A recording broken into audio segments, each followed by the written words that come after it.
The following is a presentation of the Belly Up Sports Media Network.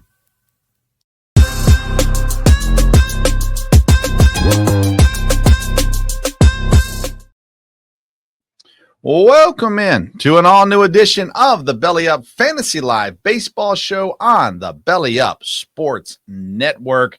We are inching ever so closely to the fantasy baseball playoffs. And each and every week throughout the season, we've tried to get you ready for this moment, to peak at the exact right time. And it's almost that exact right time as we speak. I'm Ben Stover, joined as I am every week by the senior writer at bellyupsports.com, the one, the only, Kevin Wilson. Hey, Kev, how you doing, man? Oh, we're doing great here, Vince. It wasn't going to be that great until, the Dodgers actually gave me something to smile about, because it was a disaster for them. But they swept the Padres this weekend, so I'm in a much better mood. And everything else is going well here, so I'm very, very pleased to be here, and especially excited to be talking about baseball as always. Yeah, we've got plenty to discuss for sure tonight. We're going to be looking at the hot hitters and if we think they're going to continue. We've got some baseball news to discuss, mainly the playoff races. The Brewers just having themselves 2 straight weeks of phenomenal baseball. And then we're also going to talk about waiver wires, ads, and drops for this week as well, because people are still fighting for those playoff spots. So we'll get all of that covered for you as well. Let's kick things off with the segment we call the Fantasy Burner.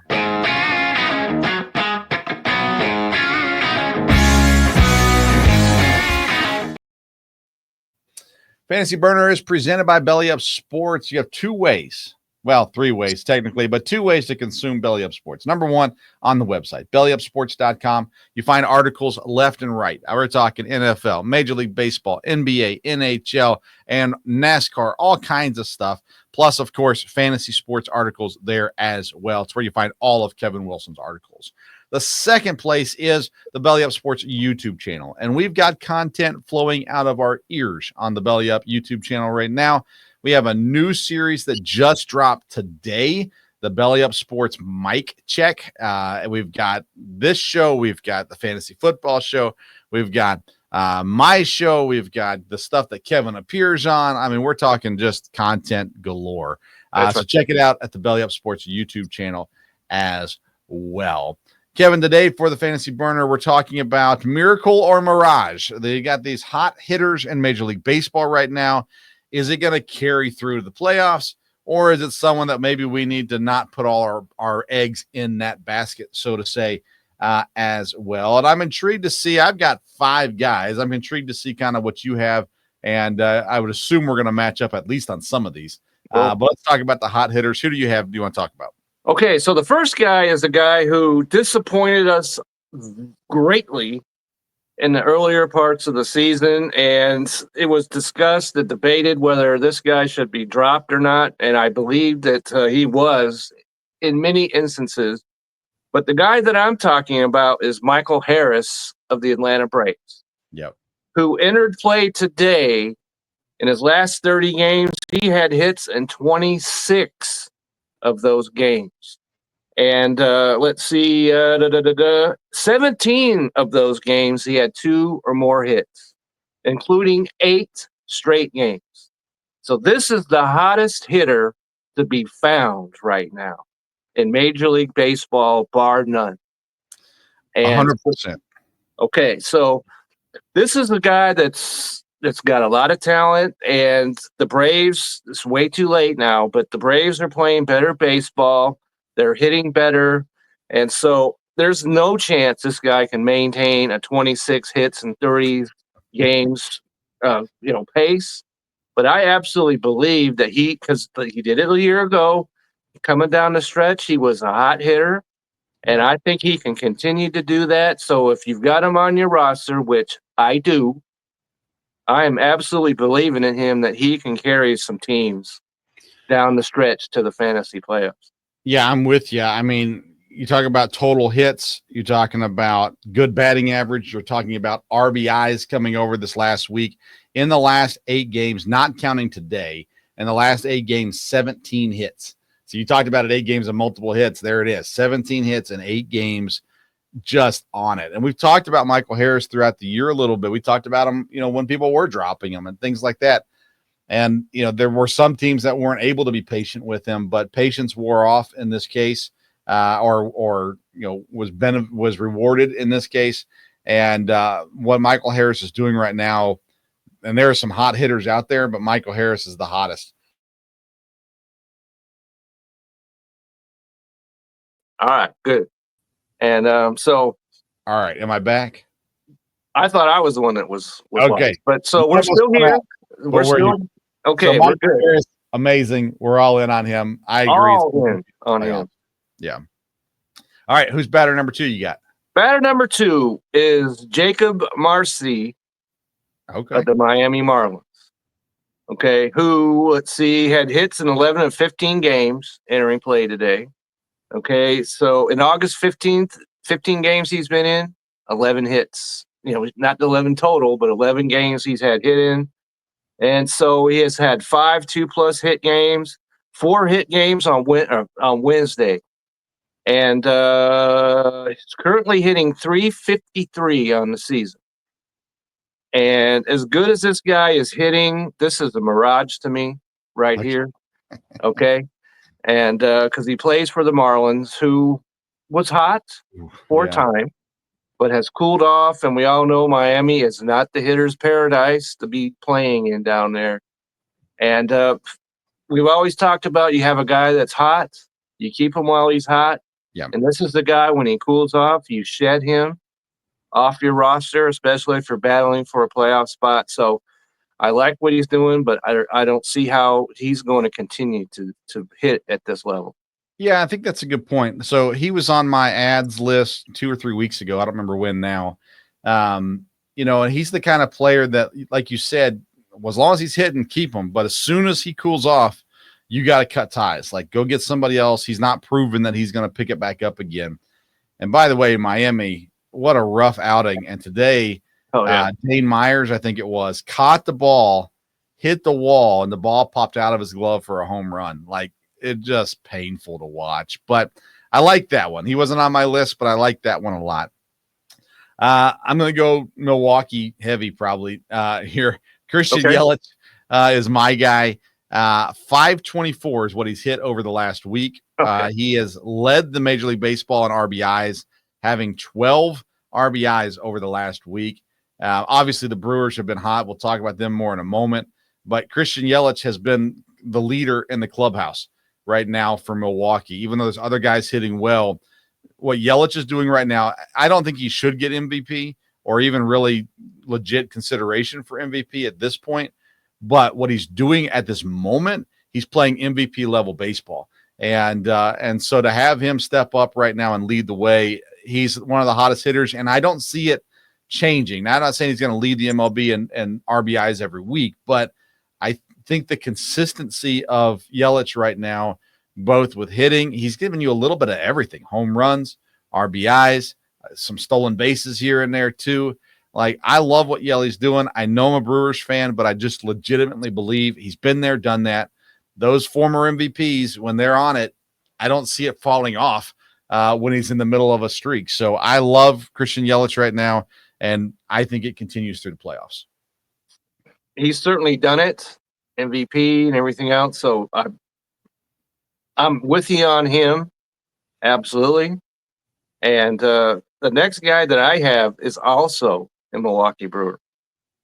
This is a guy who's living the life currently because he's hitting, he's in first place, and he just had a baby. Okay. And of course, I'm talking about Isaac Collins. I love it. Okay.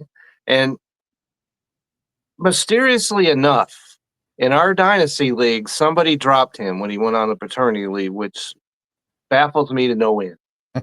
And I tried to get him, but he was picked up long before my turn came around.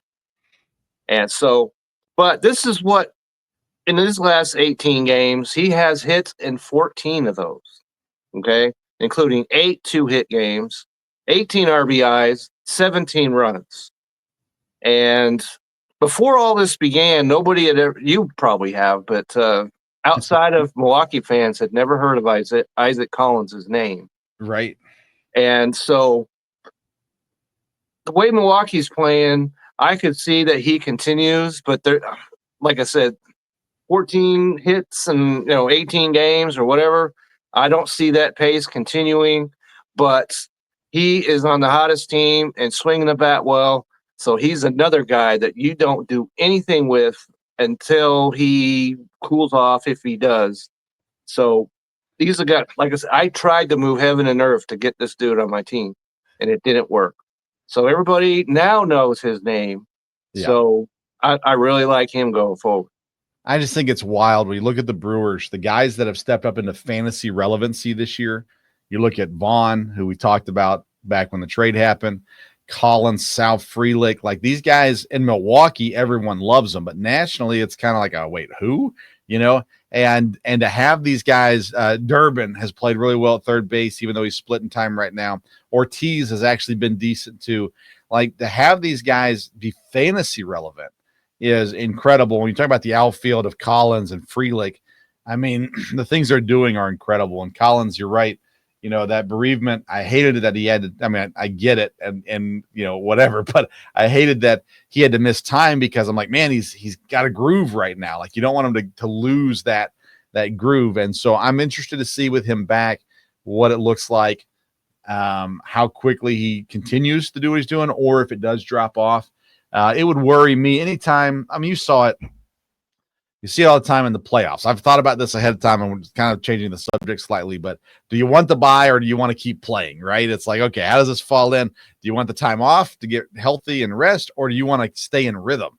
And that's what I look at with guys like Isaac Collins, who's young. I think he's 28, but he's young. He's young in baseball, and he's got this rhythm going, and now he's missing the rhythm.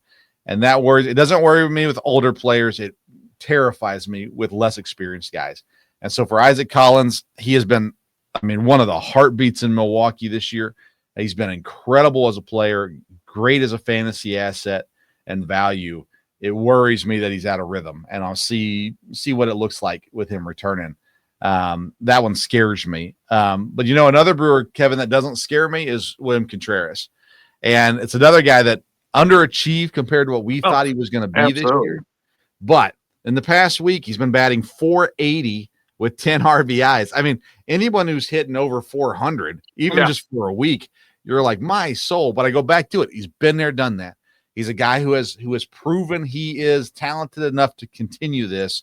And at that catcher position, it is getting slim pickings right now on the waiver wire. So if you have William Contreras and you didn't trade him, you had patience, it's paying off now, and I think it'll continue to pay off through the fantasy playoffs.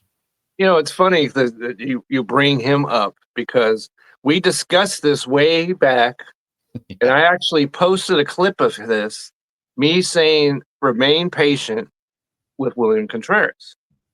And then somebody from Reddit, as usually happens, came in about a couple months after that and saying, well, this is a take that's not looking great. Well, how's it look now? Okay. Because here's a guy that you couldn't lose patience with. And I know a lot of people did, but I never did. Yeah. And so I'm glad to see this is a professional hitter, and he's the catcher. So that means he's like the heartbeat of the team. Yeah. And you got to like what you're seeing out of him right now. So I am absolutely all in and have been on him this year. I love it, man. Do you have somebody else? Let's see. Another guy. Okay. This is a guy, when I did an article at the All-Star break of who I thought was the MVP, the Cy Young, the Rookie of the Year, and the least valuable player. Well, this guy was my least valuable player, and that's Jurickson Profar. Okay. Yeah. Because he did it to himself. Yeah. He did it to himself. You absolutely should have dropped him, and it was absolutely justified. 80 games missing for substance and all that. But Okay, so here's what he's done. He entering today hits in 11 of 15 games. So he's hot. 13 RBIs, 17 runs scored.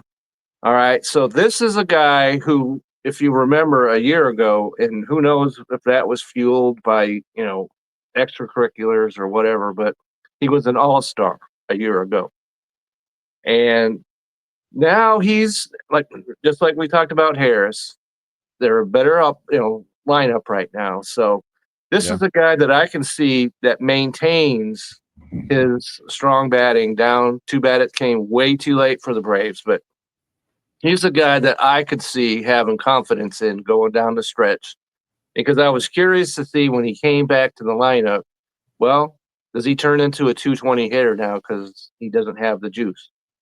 But that's not what's happening. He's swinging the bat well, so I'm willing to believe in him coming down the stretch. I am not believing in Profar. Okay. Since he returned, I picked him up when he first came back in almost every league I was in, where he was available. And he had moments that were good, of course. He went through a stretch that was ugly. I mean, it was bad. And, he's picking back up a bit. But for me, that worries me, that up and down a little bit, even since his return. So I'm a little bit less. I'd be willing to drop Profar in a slump, where I would not be willing to drop Harris in a slump right now. I agree with that 100%. Let's talk about Ketel Marte. This one's really intriguing. Okay. Ketel Marte in the last week, he had 14 hits, 11 RBIs.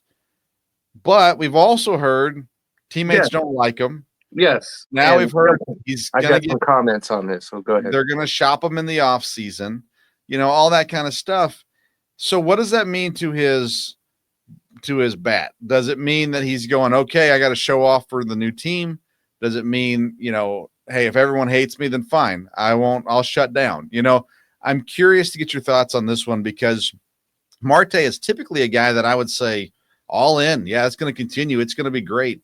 But you have all this outside noise now for a team that's fighting back. They're now in the wild card race more so than they were a week ago. Kind of like Detroit of a year ago. Yeah, exactly. And so I'm looking going, okay, they have something to play for. They got a really good player in Ketel Marte, but there's so much noise about, we really don't like Ketel Marte. So I'm a little concerned that's going to affect his bat. Now, I'm not dropping Ketel Marte, but as far as confidence level that he's going to continue what he's been doing this last week, I'm starting to question if that's going to continue because of all the outside noise. Well, of course, I had heard the same things that you heard about him, but that didn't stop me from making him my last week fantasy MVP. Sure. Yeah. He should have been. He personally destroyed the Texas Rangers, who, I live in Ranger land. I was able to see that with a very close-up view of that.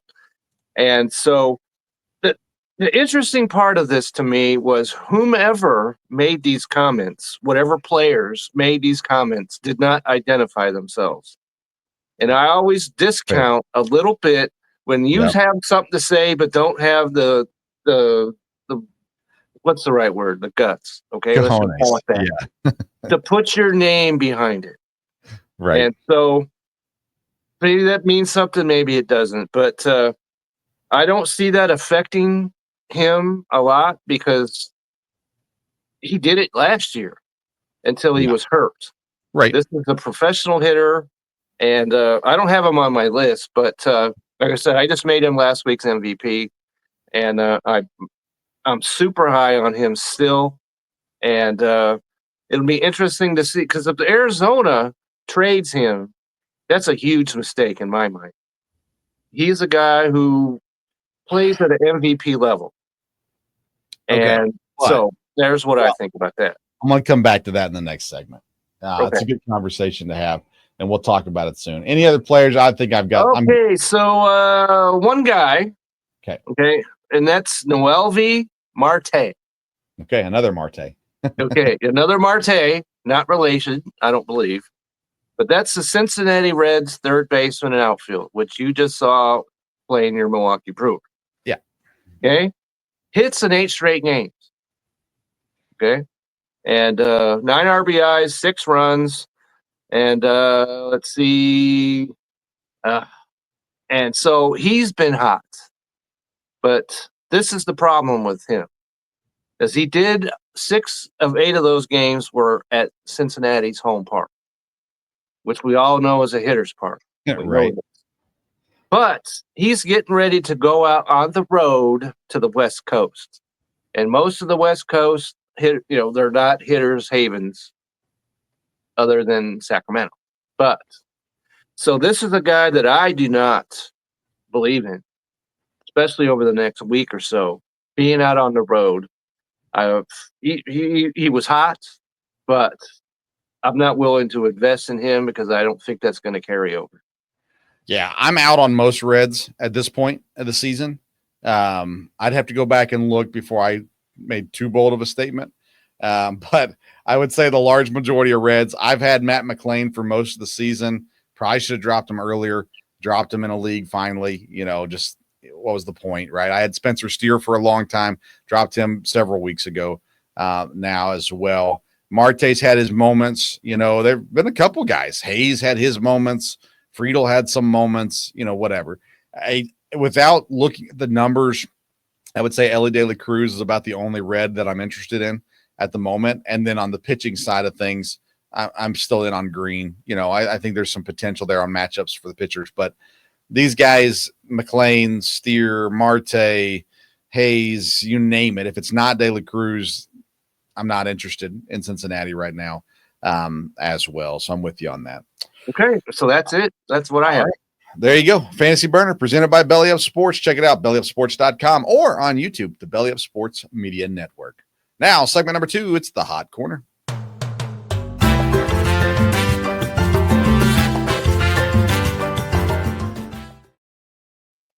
The Hot Corner is presented by Righteous Felon Jerky. Join the flavor revolution at righteousfelon.com. Use the promo code BELLYUP. You're going to get 15% off your purchase. I'm going to push that Marte trade talk to later in the year as we get into the fantasy playoffs. I'm going to push that a little bit to look at the offseason and things like that, but I'm intrigued to have that conversation at some point. Okay. But let's just focus in on the playoff races and what's going on in baseball. And let's start in Milwaukee. Okay. 14 straight games. They did lose today in extra innings for what it's worth.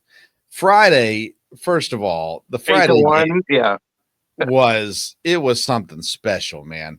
Down 8-1 so early in the game, and they just started pouring it on. Next thing you know, game's over. They've won 10-8. Yelich 2 home runs. Vaughn home run. Like, the stuff that they're doing right now is incredible. Saturday night, it's Monasterio, which again, some people may know his name because he was around a lot last year, but he spent most of the season in AAA Nashville, and he's come up and he's filling in. He plays a little shortstop, a little second base, a little third base, whatever. Pinch hits, home run. I mean, what you're seeing with Milwaukee all season long, you're seeing Caleb Dermott having a big game. You're seeing Isaac Collins have a big game. Sal Frelick have a big game. Joey Ortiz bat shows up every now and then. Terang has a couple home runs in a game.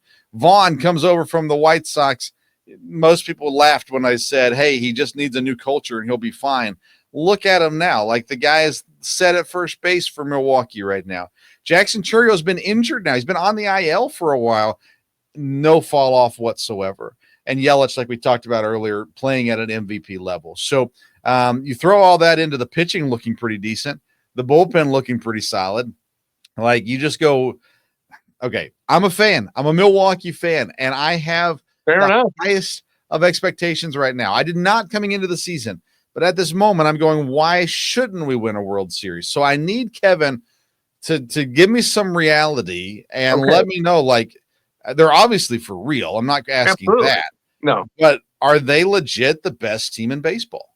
They are certainly legit as the best team. You don't win, they're not the Minnesota Twins, first of all.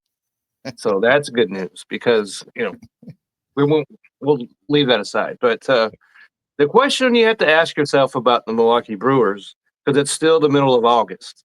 Yes. Are they peaking too early? Great question. That is the question because there's no way that they can maintain winning 14 straight, Right. going forward. But do they continue to play good baseball? They've got a good manager. They've got a good bullpen, as you mentioned. They got solid starters. They're guys, and there's one guy that just float this out there that's going to be in my add-ons. That's a Brewer as well. Okay, just put that out there. But so all of those things are hitting, and there are some issues with like Philadelphia just lost Zach Wheeler. That's a huge, You're right. huge loss to them. Yep. And so, how do they go into the playoffs? The Dodgers have looked lost. They just lost to the Angels. Okay. Yeah. Okay. And Joey Ohtani hit into a triple play. Yeah. So that's how things were going until this weekend for them. The Padres, you never know, but so those are the teams right there that are your main competition to me. And all those other teams have flaws. And I don't see a flaw thus far, especially lately with the Milwaukee Brewers. You just have to ask, like I said, are they peaking too soon?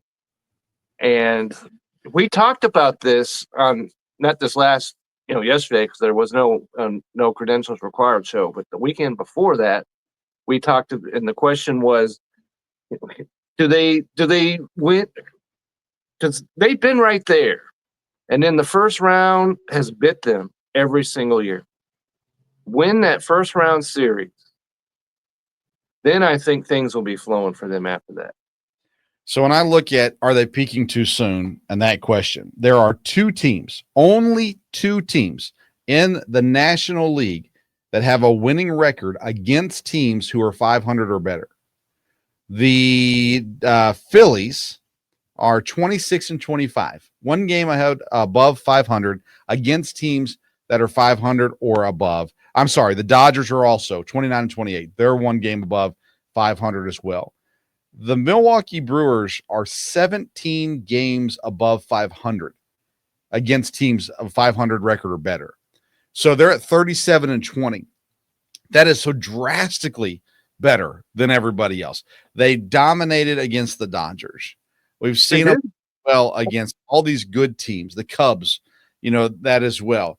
And that's what gives me the confidence to say that even though they are peaking, even though they are winning a bunch of games, all that good stuff, what they've done that has encouraged me the most, given me the most confidence, is they've beaten good teams. In the past, they would have these runs, they'd win 2 out of 3, whatever, but then they would play the Dodgers and they'd get swept, or they would lose 2 out of 3. Then they would play the Cubs and they would lose 2 out of 3.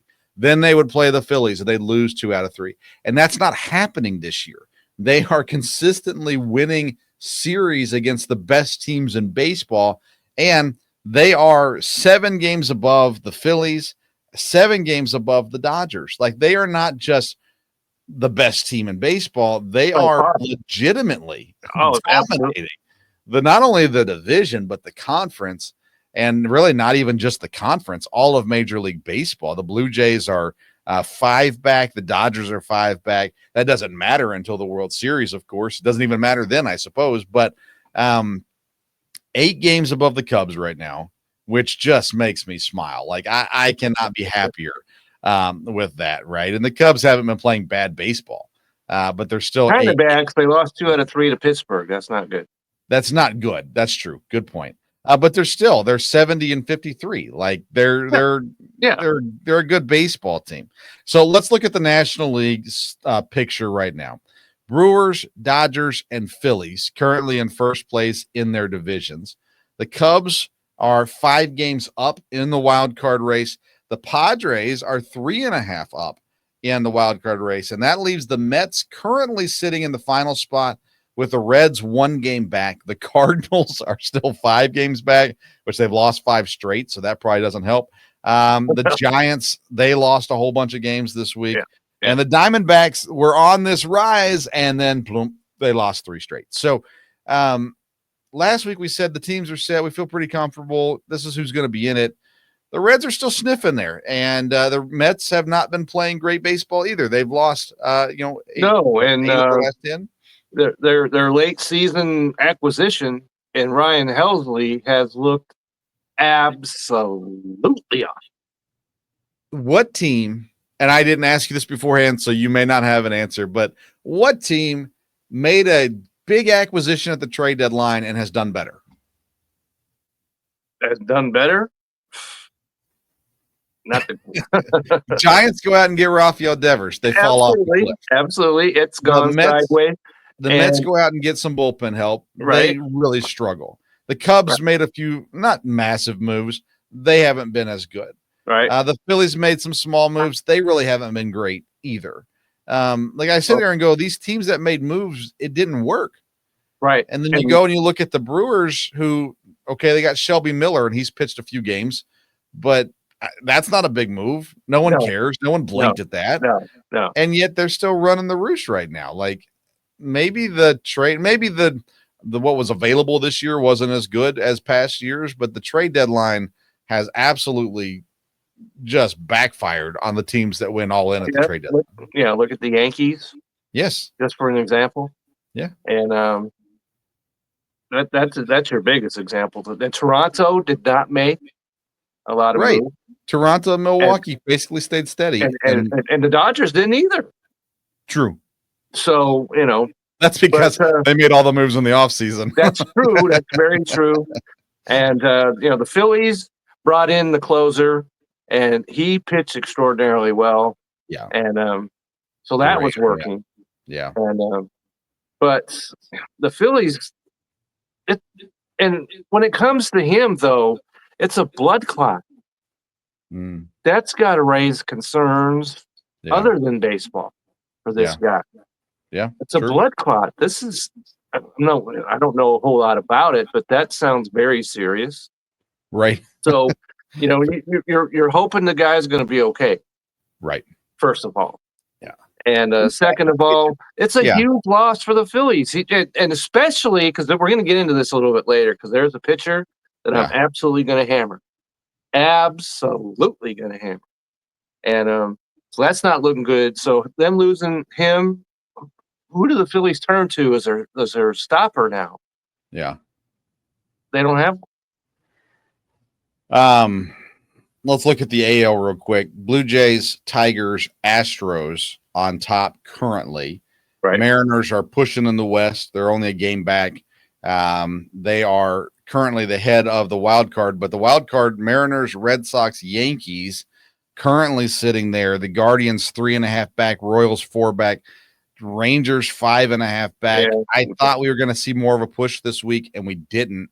Royals have won 3 straight, but they're still 4 back. So I just look at this and I go, man, I just don't see.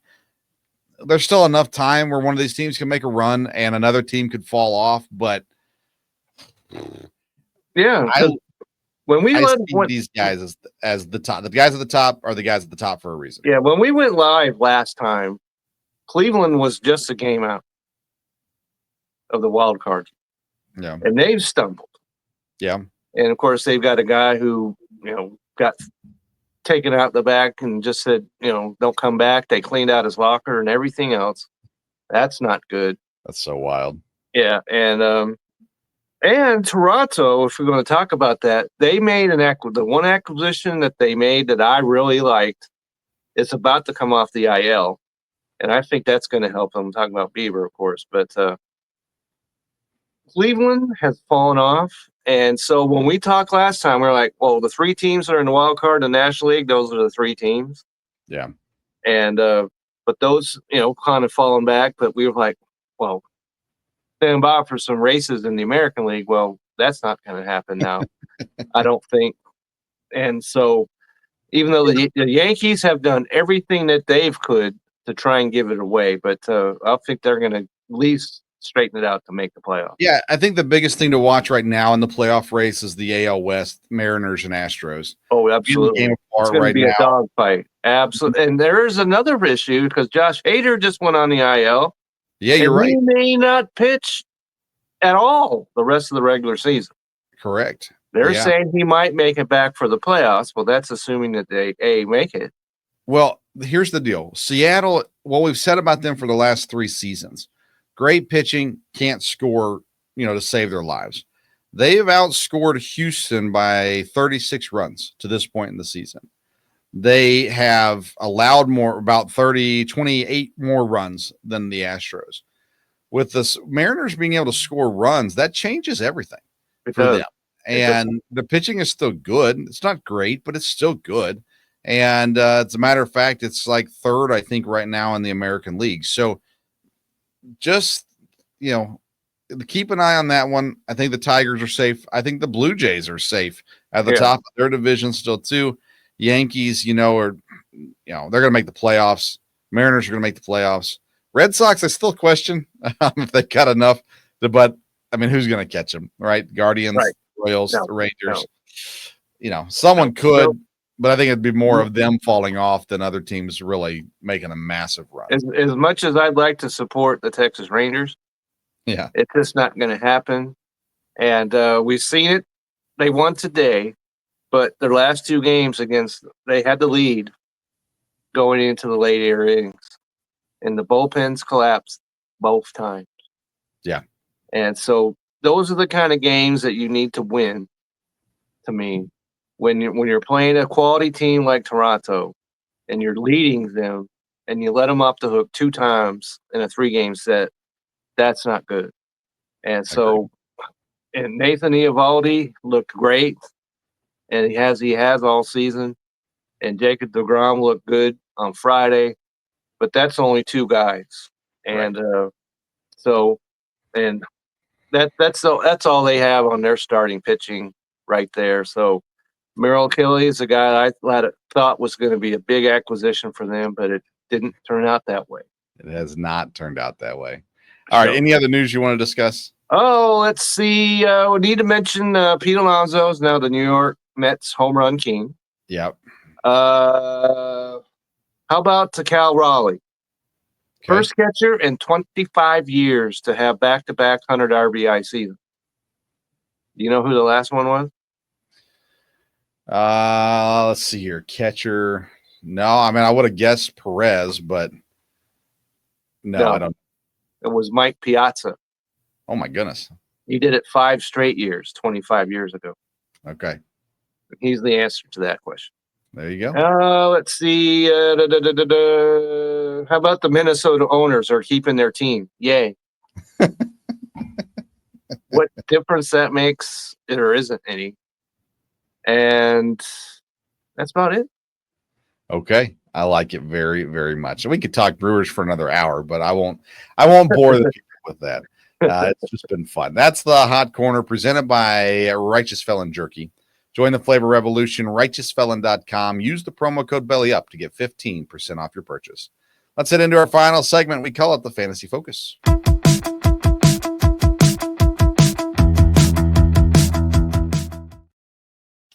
Fantasy Focus is presented by SeatGeek. You're going to go to a game, you need tickets, so why not get them at SeatGeek? SeatGeek.com. If you use the promo code BellyUpSports, you're going to get $20 off your original purchase there as well. All right, let's start off with some drops. Kevin, who are you getting rid of this week? Okay, so I kind of hinted at this a little bit ago, and my main guy is Aaron Nola. We talked about the Phillies just a moment ago. And he started today. He came off the IL, and he was absolutely putrid before he went on the IL. Yes. He came out today, and he faced the Washington Nationals. It's about as soft a landing spot as you're going to find, unless you're pitching maybe against the White Sox or Rockies Pirates, or something like that, Pirates like that. But it's a lot. This is what happened, okay? And he's at 74% rostered right now. 2 1/3 innings, 6 runs, 7 hits, -3 fantasy points. That's not the way to make the impression, because before he went on the IL against St. Louis, 3 2/3 innings, 9 runs on 12 hits, -14 fantasy points. And before that against Cleveland, 2 fantasy points. So he's been an absolute disaster. Even if you're safely in the playoffs, but especially if you're trying to scramble everything you can to make it, this guy has no place whatsoever on your fantasy team. He's going to have to show that he has gotten it back in together before he'd come anywhere close to my roster. I want nothing to do with this guy. I drafted him. I thought he was going to be the Phillies B starter after Wheeler.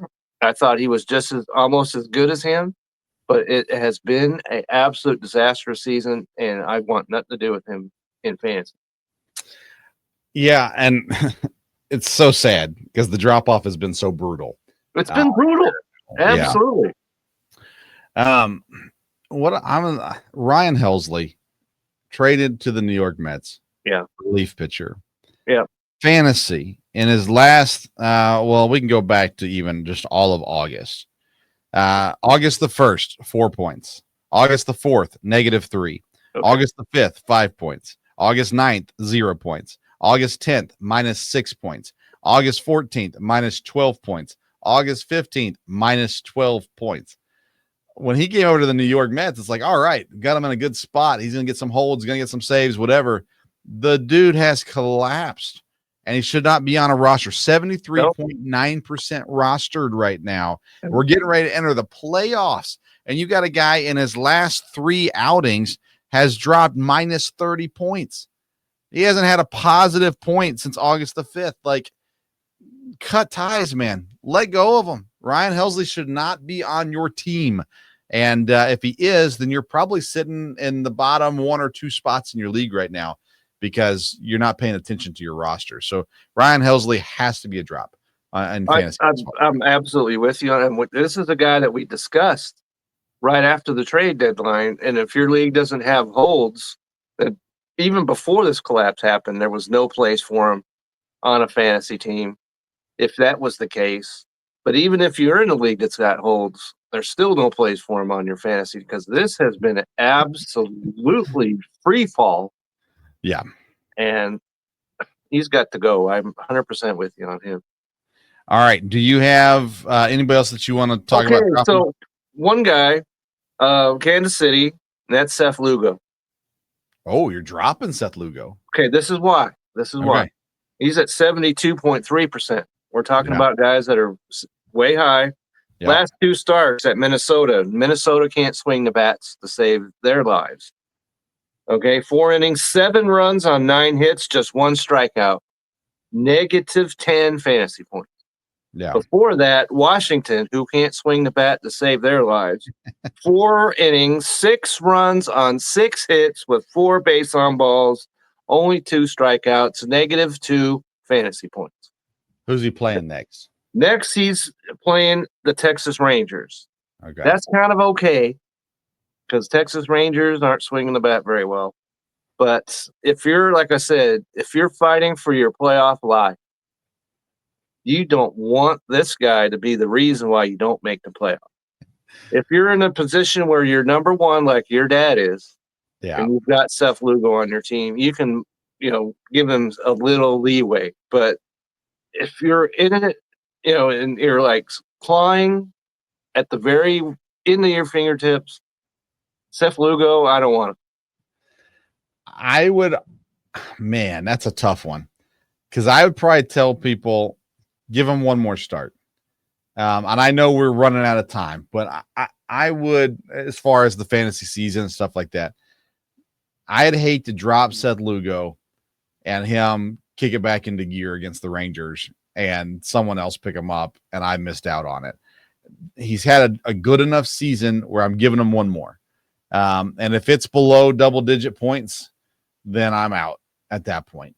I give him one more shot, but that's just me. I don't blame you for dropping him. It has been bad for sure. So I understand it. All right. And I didn't look up the numbers because I've got Mackenzie Gore in a couple leagues, and the last couple starts for Gore have been not pretty. Yeah, and I would see why you would add him earlier. Yeah. Because he was kind of bad, but then he all of a sudden flipped the switch. Yeah. Well, apparently he found it and turned it back off. So I just have a hard time dropping guys like that because it's like, man, I know they've got it. It's just, man. I mean, Nola was that way last year. I didn't drop Nola. And I think I even had him in one league this year, and I dropped him once he got injured and wasn't going to come back for a long time. But and I needed the injured spot. But those kind of guys, just man, it scares me to let go of them. But yeah, if you're fighting for the playoffs, you got to be as smart as possible. I still think Lugo deserves one more start before you cut him. So there you go. Take it or leave it. There you go. All right, let's go to ads. Let's get more positive in this show. Okay. Kevin. Woohoo. What are we adding this week? All right. So I'm going to start off, unbelievably enough, as the Athletics. Oh, don't take my Oakland, guy. Sacramento, whatever. Okay. Don't take my guy, Kevin. I think that's what's going to happen right here. I'm talking about Jacob Lopez. Okay, you didn't take my guy. All right, Did take your guy. Okay, so Jacob Lopez, Athletic starting pitcher. Yeah. Sitting at 24% roster. And so that's in the ESPN league, so he may not be available throughout the land. But if he is, this is what he's done, okay? Last 2 starts, 8-7, okay, which was a Thursday ago. And let's see, he faced, we talked about Washington, how he can't swing the bats. All right. 7 1/3 innings, no runs on 3 hits, 10 strikeouts, no base on balls. That's the kind of line you're looking for out of a pitcher facing the Washington Nationals. Yes. 36 fantasy points. Yeah. Okay. So then on the 12th, he faces Tampa Bay, who are collapsing. We really didn't get into talk about that at all. But 7 innings, no runs, 4 hits, 9 strikeouts, no base on balls, 32 fantasy points. So this dude got you 68 fantasy points in 2 starts. Tuesday, he faces the Minnesota Twins, who we just mentioned. They can't swing the bats either. And so if this guy is available, I would get him on my fantasy team absolutely quick. And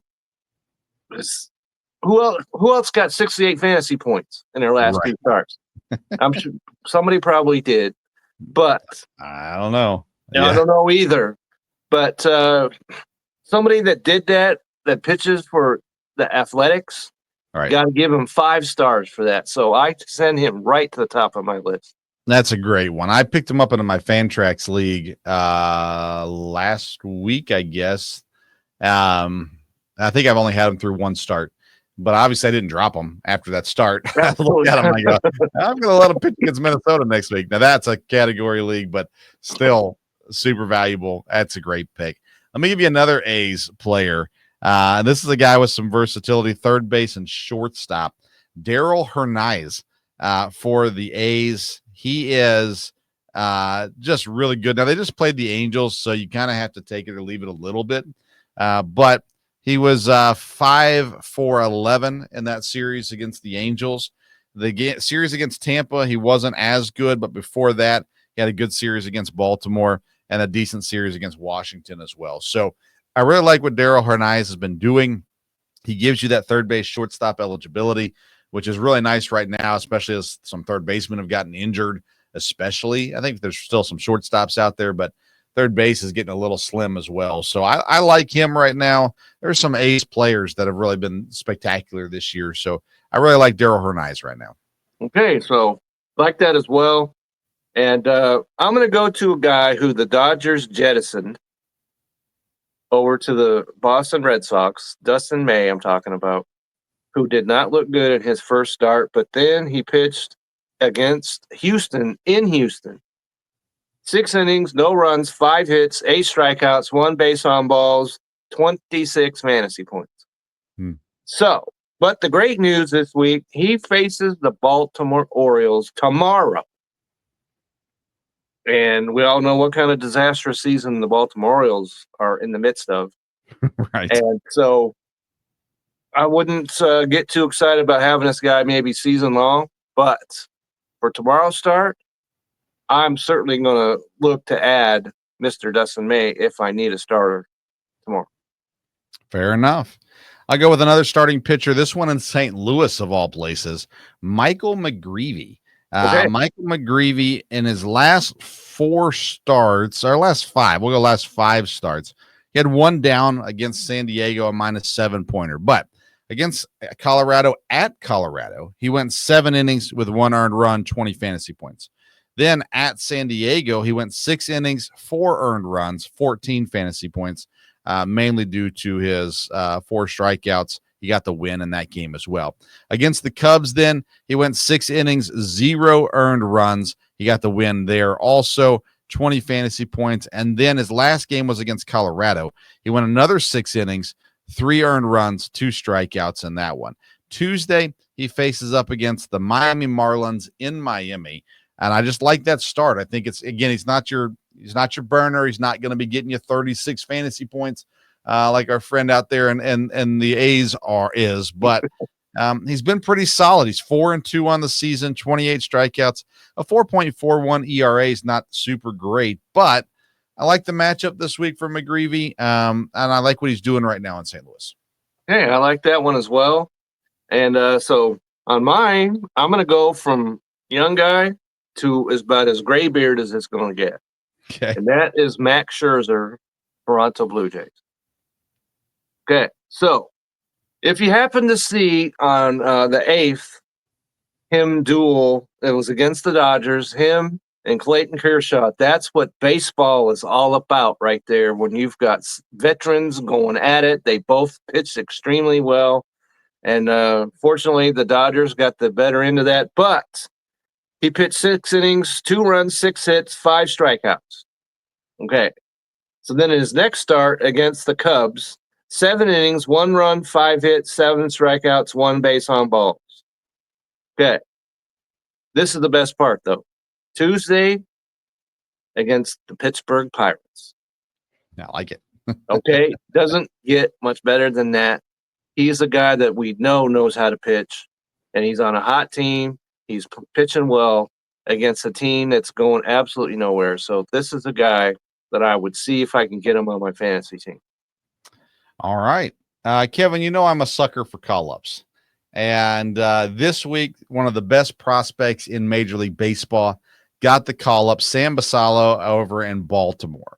He is catcher and first base eligible. He'll be playing the majority of his at-bats at first base or DH in Baltimore for the rest of this season. In only one game, he's batting .250 with 2 RBIs. I like it. I sit there, I see these guys come up. They're getting an opportunity. Baltimore's not making the playoffs. Let's let him get up and get some experience, which means he's going to get at-bats.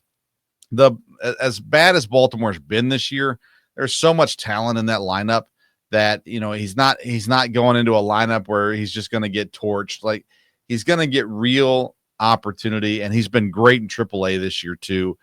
So you give me that catcher first base eligibility. I love it because, like I said, catcher is slim pickings right now in fantasy baseball. So Sam Basallo, I am all in on these. I love call-ups, especially top tier prospect call-ups, and he is one of those. So I'm 1,000% in on him, especially if your catcher is needs to take a big dump right now. Yeah, like he's not the big dumper like Cal Raleigh.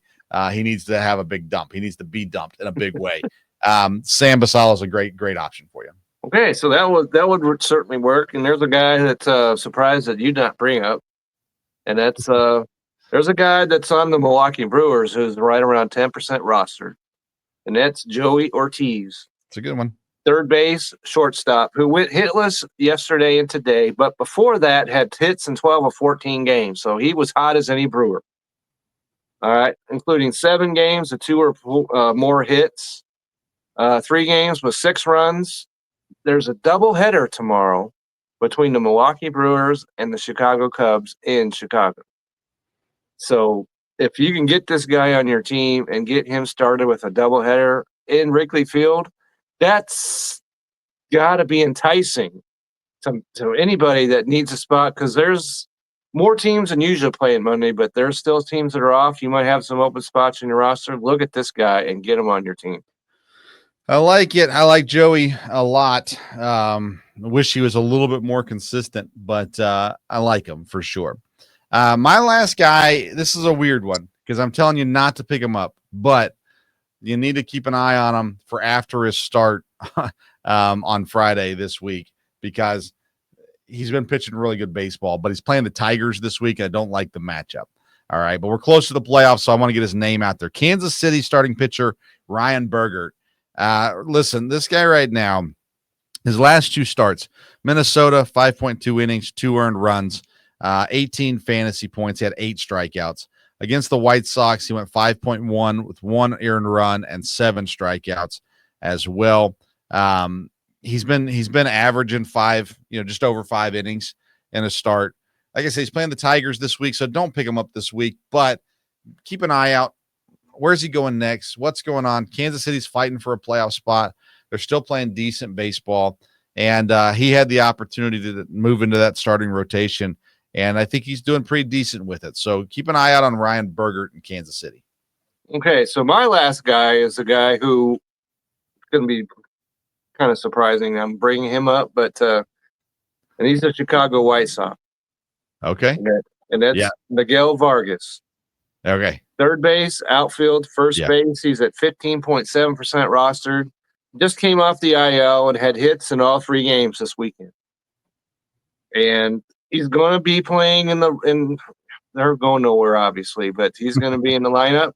He covers a lot of positions that, especially on a day that there's not a lot of teams playing, you can put him just about anywhere in your roster. So this is one of those where I'm not all giddy over Miguel Vargas, but I did add him to my team. Yep. So just based on what he can provide. So I like what he can do. If you've got an opening, I'm not saying drop somebody you trust, but if you've got an opening on your team, first base, third base, outfield, you got to like that combination. So Vargas is a guy that I would look at. I like it. In our fantasy league right now, of course, everyone's coming down to the end of the regular season. All the good guys won this week, Kevin. I'm going to get the win. Chase is going to get the win over Dad. And Nate got the win over Mike, which helps you as thanks, well. Mike. Well, it still gets Mike off your heels a little bit. Kevin gets the win, too. He's still a game out from the playoffs. And so it's going to be an important final and I'm stretch. taking on your dad starting tomorrow. Well, he's on a losing streak, Kevin. He's lost 1 straight now. After winning 8 straight. So you're getting him after the big run. So I'm sure he'll fall apart here. We'll see how that shakes down. All right, Kevin, tell everybody about the content you're going to be on this week. Well, this week, Tuesday, very important day, as we're going to have a live draft on the Belly Up Fantasy Live football show.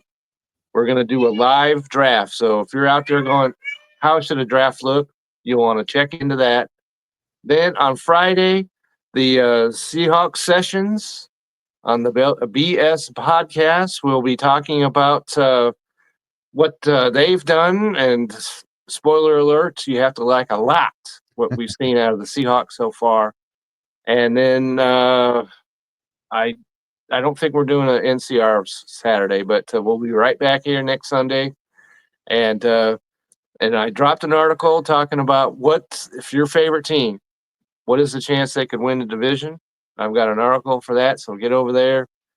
I had an article about the games this past weekend, so not a lot of need to look at that right now. But but all my articles are on the Belly Up Sports website, and you can always get me on Twitter at Kevin62WILSEA. And who knows what kind of articles will be rolling out this week. You can be sure there'll be at least one.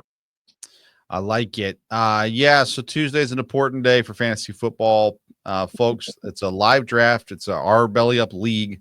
And the way that we do it on the show is we bring in some guys from the league. They talk about why they chose to go the direction they did. You just get to learn some draft strategy and stuff like that as well. It'll be a great time. Come join us. We'll be on a little earlier than normal, 7:30 Central, 8:30 Eastern time there on Tuesday. So hope that you'll tune in for that. Then, like I said, we just dropped this new series that we just started called Belly Up Sports Mic Check. And we posted today on the Belly Up Sports YouTube channel. I sat down with Hector Flores. He's host of the Insert Name FC podcast. It's a soccer podcast. And it's a really interesting interview, in my opinion. And one of the things that I will encourage you to go check it out as your baseball people is Hector was involved in the Astros cheating scandal. And so he talks about that. He was on the field during the stuff going on, and I was blown away by it. I thought it was a really cool story. So check it out. He talks about his upbringing, his podcasting, how he got into it, soccer stuff, a lot of soccer stuff that he talks about there as well. I'm not a soccer person. And so I still enjoyed the conversation. It was still great. Hector's a great guy, a big part of Belly Up Sports. So go check that out. It's on the Belly Up Sports YouTube channel. It's been shared on all the Belly Up Sports socials as well. And so you can check all that out there. For me, not only Tuesday night fantasy football, Thursday night, me and Dad, we don't have the full rundown yet, but it's a lot of college football talk coming Thursday night on the Sports Stove Football Show. And we've got week 0 kicking off this weekend, so we're previewing that. It's going to be a lot of fun. We'll talk some NFL stuff as well. You can follow me at Sports Stove on Twitter and Instagram as well. And always check out bellyupsports.com. We've got articles, we've got episodes, we've got everything going on over there as well. Me and Kevin will be back next week as we look at the final push for the playoffs, fantasy playoffs. I can't believe the fantasy baseball season's almost done, the regular season especially. So plenty to discuss. We'll talk about it more next week. Follow us at Belly Up Fantasy on Twitter as well. We sure appreciate you tuning into this edition of the Belly Up Sports Fantasy Baseball Live Show, or Fantasy Live Baseball Show. And hopefully we'll see you next week, and we're talking more about the Brewers' new win streak at that point. Keep swinging, everybody. It's going to be a great week. That's right.